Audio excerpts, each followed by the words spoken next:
Assalamualaikum warahmatullahi wabarakatuh. Salam sejahtera untuk kita semua. Teman-teman, jumpa kembali di channel Polisi Bako. Senang sekali akhirnya bisa kembali lagi menyapa teman-teman. Kita bisa sharing lagi di sini di channel tempat dimana kita bisa belajar ekspor secara utuh, komprehensif, dan disajikan dengan cara yang mudah. Di video kali ini saya akan sharing, saya akan mencoba membangun framework kita, apa aja yang harus dilakukan, apa aja yang harus kalian pahami, kalian kuasai sampai kalian bisa ekspor. Dan kabar baiknya itu hanya ada 5 hal. Jadi kuasai 5 ini fix kalian bisa ekspor.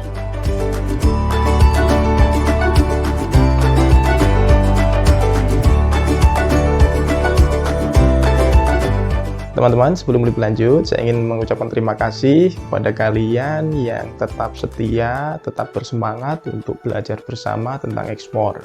Saya juga ingin menyapa bagi teman-teman yang baru nemu channel ini, baru bergabung di sini. Di sini kita akan belajar bersama, kita akan sharing, diskusi, silahkan tanya apapun, silahkan sharing.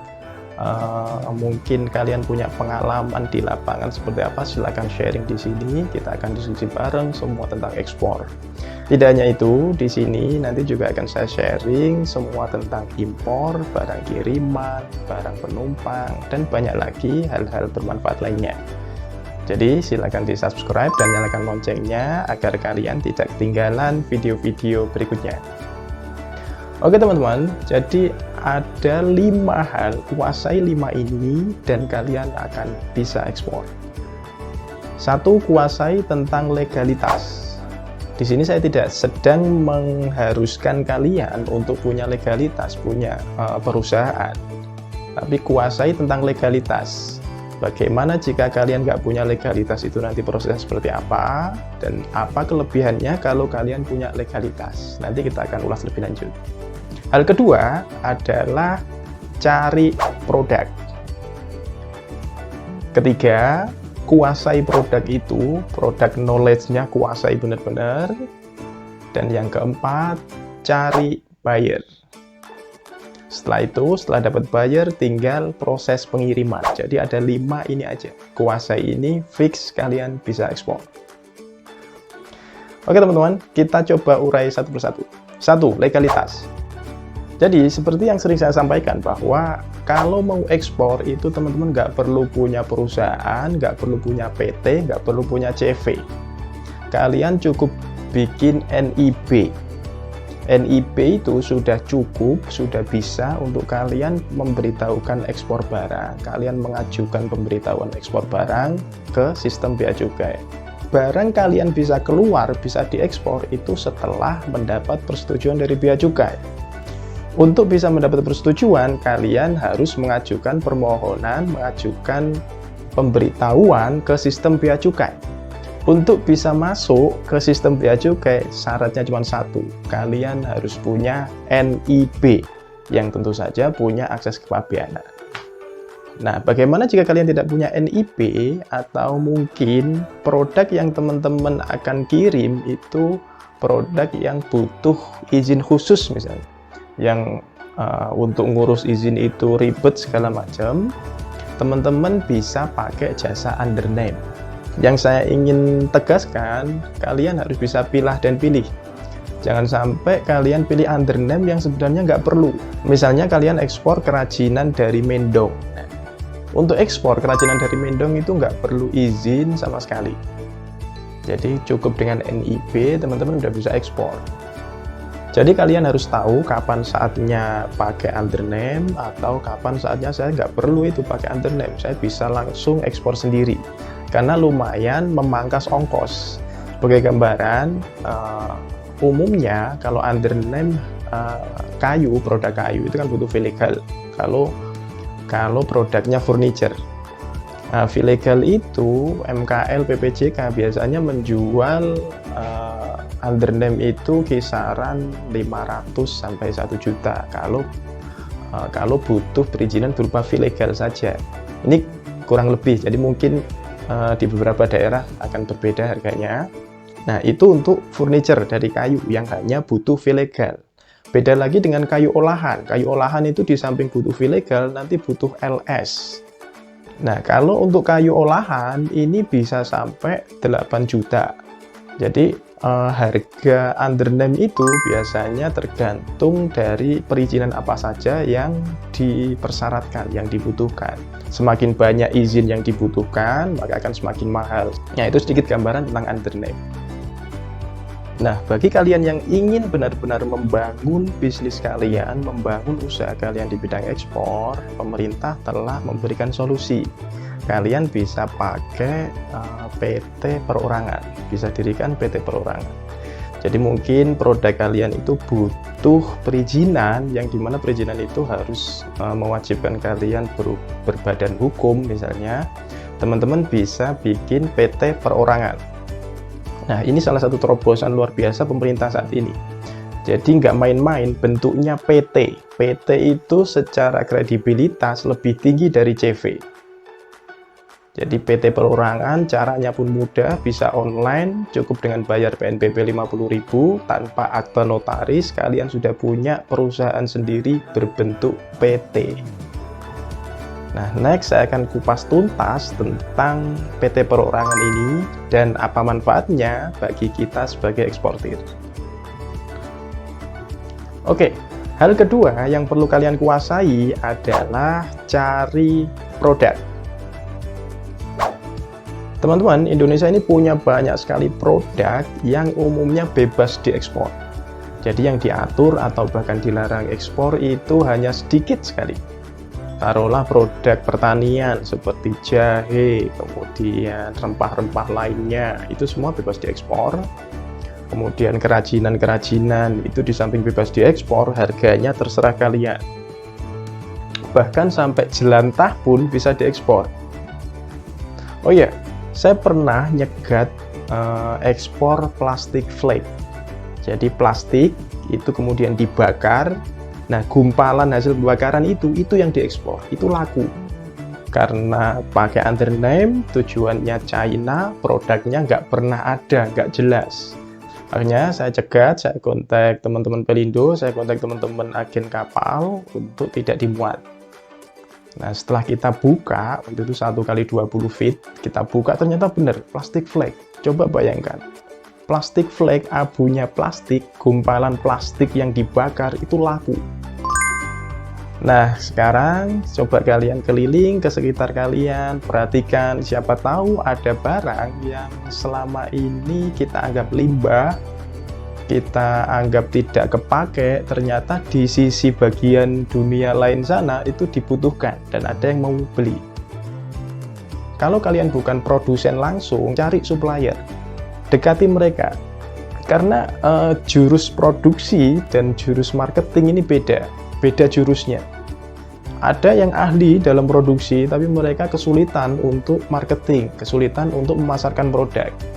Nah, inilah ambil peluang di sini, deketi para supplier, nyatakan niat baik kalian, deketi mereka, Pak, saya ingin membantu memasarkan produk Bapak, dan tidak tanggung-tanggung, Pak, saya mau ekspor produk Bapak.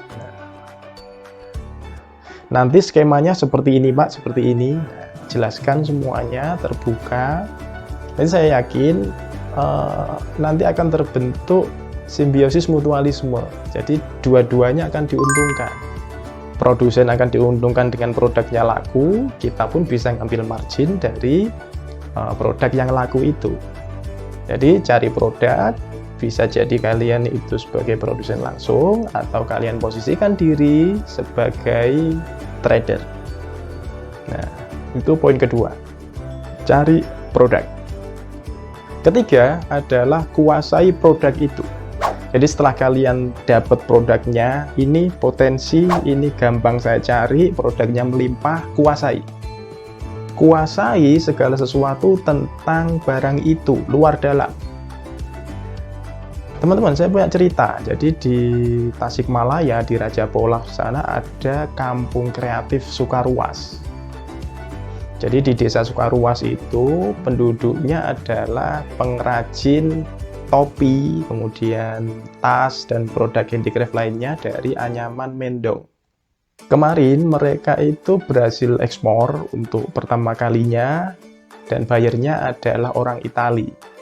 Nah, yang menarik di sini adalah mereka tidak punya strategi khusus untuk memasarkan produknya. Jadi ketika saya tanya, ini gimana bisa caranya dapat buyer? Dia cerita. Jadi dia hanya konsisten rutin upload di Facebook.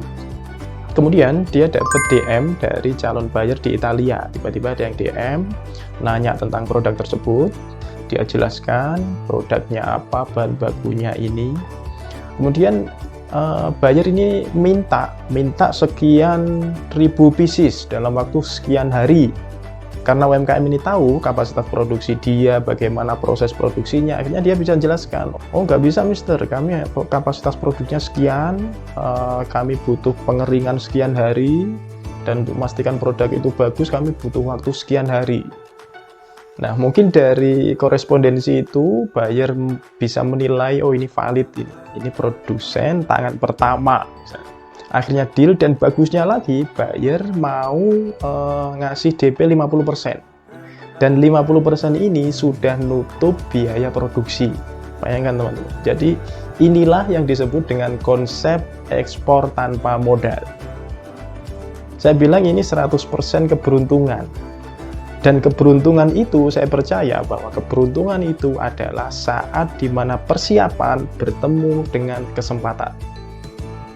Jadi ketika kesempatan itu datang, tapi kalian tidak siap, maka kalian tidak akan beruntung. Jadi mulai sekarang, persiapkan diri kalian dan tunggu saat kesempatan itu datang. Nah, saat itulah keberuntungan akan menyapa kalian. Jadi teman-teman, kuasai produk knowledge. Apapun produk Anda, kuasai seluk-beluknya. Jadi begitu calon buyer nanya, kalian bisa menjelaskan bla bla bla dengan panjang lebar, akurat.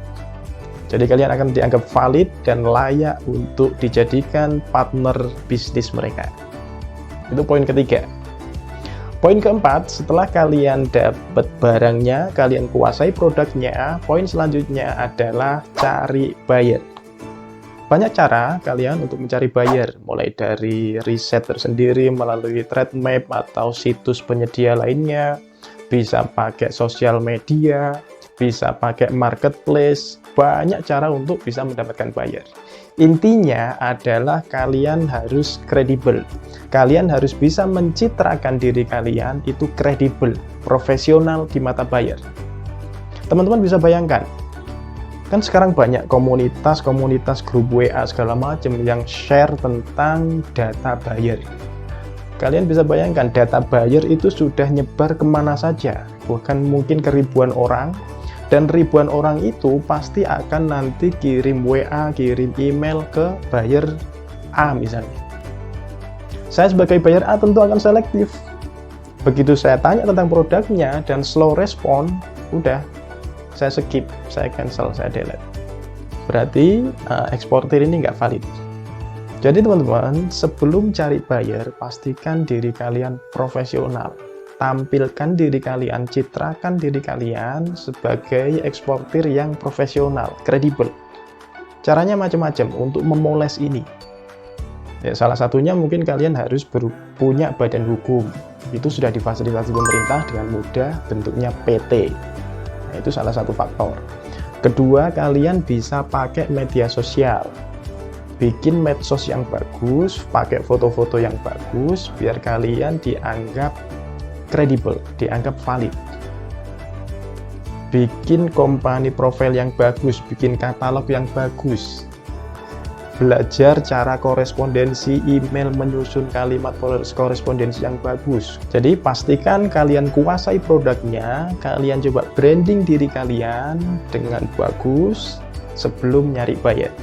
Jadi begitu kalian klik dengan buyer lihat profil kalian, oh bagus ini.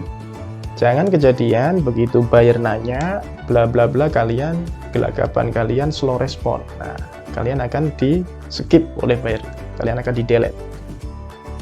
Setelah dapat buyer, tinggal teknis pengiriman.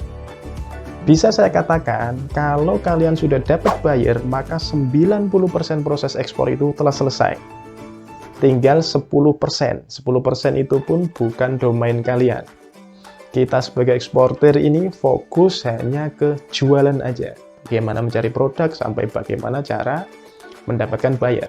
Nah, untuk proses pengiriman ini ada 3 metode. Satu, bisa kalian kirim via kargo. Dalam hal ini kalian butuh MKL, forwarder, atau PPJK. Kedua, kalian bisa kirim melalui jasa kiriman. Bisa via pos, atau DHL, TNT, dan lain-lain. Atau kalian bisa bawa langsung melalui pesawat sebagai barang penumpang. Jadi pengiriman ada 3 metode ini, via kargo, kemudian via barang kiriman, atau kalian bawa langsung, kalian tenteng langsung, naik ke atas pesawat. Nah, ketika proses ini nanti mekanismenya akan berbeda-beda, nanti saya akan coba saya kupas satu persatu di video berikutnya. Jadi itulah teman-teman, kuasai 5 hal ini. Satu, tentang legalitas. Dan ini tidak harus kalian punya badan usaha atau CVPT. Kemudian cari produknya, bisa kalian sebagai produsen langsung atau kalian cari supplier. Setelah itu, kuasai produknya. Kuasai produk ini untuk membranding kalian agar kalian tampak terlihat profesional di mata buyer. Jadi kalau kalian kuasai produknya, kalian akan dengan leluasa bisa negosiasi dengan buyer dengan lebih leluasa. Setelah kuasai produk, cari buyer. Nah, setelah cari buyer, dapat buyer, tinggal proses pengirimannya. Nah, next akan saya coba ulas satu persatu dari 5 hal ini secara lebih detail pada video berikutnya. Jadi, jangan sampai ketinggalan, silahkan di-subscribe dan nyalakan loncengnya. Oke teman-teman, kurang lebihnya mohon maaf. Sampai ketemu di video berikutnya. Sukses untuk kita semua. Assalamualaikum warahmatullahi wabarakatuh.